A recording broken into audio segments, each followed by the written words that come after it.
Virus corona kembali bertambah 3 kematian baru di Taiwan, yaitu seorang pria pramuwisata Eropa berusia 40 tahun, seorang wanita berusia 50-an tahun di utara Taiwan, dan seorang turis yang baru kembali dari Spanyol yang mempunyai riwayat penyakit kanker. Sementara pada 30 Maret juga bertambah 8 kasus positif di Taiwan, 7 diantaranya berasal dari luar negeri dan 1 kasus lokal. Hingga saat ini, jumlah kasus positif di Taiwan mencapai 306 kasus. Kasus ke-268 yang rumit tertunda lebih dari sebulan dan dianggap sebagai flu biasa saat beberapa kali berobat sebelum terdiagnosa karena demam. Dunia luar khawatir bahwa kasus ke-268 menjadi celah penyebaran pandemi karena pasien ini pernah ke jalan tua Jinshan dan Wulai baru-baru ini. 新冠病毒的警觉性要提高，就是即使没有接触史、理由史，那如果他有呼吸道症状，如果他不能够用一般的感冒解释，他病程拖久了，那就必须要做适当的检验。 Sedang kasus lokal ke-269 adalah staf pria Pusat Layanan Bandara Taoyuan. Ia terinfeksi karena berinteraksi dekat dengan putra pejabat yang merupakan kasus ke-277. Menteri Perhubungan Lin Jialong mengatakan akan menyelidiki dan akan mengklarifikasi kronologi pulangnya anak pejabat apakah terlibat dalam hak istimewa atas keimigrasian, karantina, penerimaan dan penjemputan yang menyebabkan staf lini pertama berisiko terinfeksi. Banyak restoran membuat partisi transparan di atas meja untuk mencegah penyebaran wabah. Pemerintah Singapura mewajibkan warga untuk menjaga jarak 1 meter satu sama lain. Yang pelanggar akan dikenakan pidana maksimal 6 bulan penjara atau denda sekitar 200.000 dolar Taiwan. Mengenai penerapan pengaturan jarak sosial di Taiwan, Komandan CECC Chen Shizhou mengaku bahwa hal ini masih dipertimbangkan. 一个是怎么样去执法才有效果嘛？第一个它是要一个可行而且能够有效。 Lift gedung legislatif Yuannya telah dibagi menjadi 6 kotak dengan lakban yang hanya dapat diisi oleh 1 orang. Beberapa pakar sangat mendukung gagasan Chen Shizhou dan menyuruhkan pelaksanaan sesegera mungkin sebelum pandemi menyebar.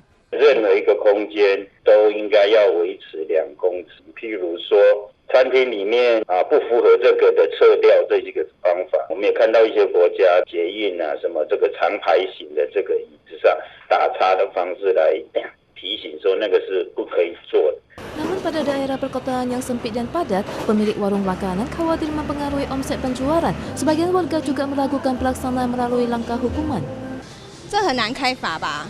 跟亲朋好友之间的话，可能会很容易就忽略掉这一块耶。 Wakil Komandan CECC Chen Zhongyan mengemukakan penerapan jarak 1 lengan menyarankan warga menjaga jarak sosial yang tepat. Dalam hal ini, Chen Shizhou menegaskan bahwa rincian pelaksanaan masih sedang dipelajari dan perlu dibahas lebih lanjut.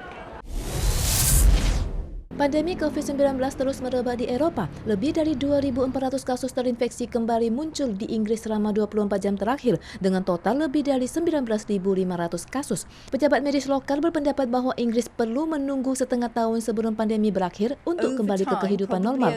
Pandemi pada Italia baru mereda. Selama 24 jam terakhir, kembali bertambah 3.800 kasus baru dan 756 orang meninggal. Sedangkan Spanyol, kasus positif COVID-19 juga melebihi angka 78.000.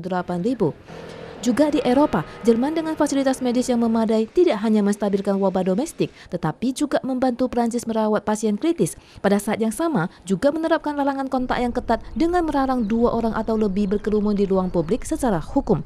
Sementara di Thailand, akibat desas-desus penyebaran COVID-19 di sebuah penjara provinsi Buriram pada tanggal 29, terjadi kerusuhan dan banyak tahanan yang melarikan diri setelah membakar penjara. Jumlah tahanan yang kabur masih belum diketahui. Pada tanggal 29 malam, sebuah pesawat charteran Kementerian Kesehatan Filipina yang akan berangkat dari Bandara Ninoy Aquino menuju Bandara Haneda, Tokyo, keluar dari landasan dan jatuh saat lepas landas di ibu kota Filipina, Manila.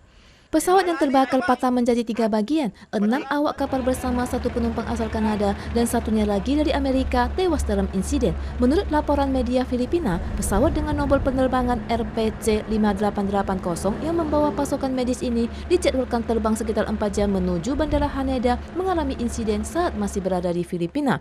Manila menerapkan lockdown 30 hari sejak tanggal 15 untuk mencegah penyebaran wabah. Sebagian besar penerbangan di bandara telah ditangguhkan. Penyebab jatuhnya pesawat charteran Kementerian Kesehatan Filipina ini akan diselidiki lebih lanjut.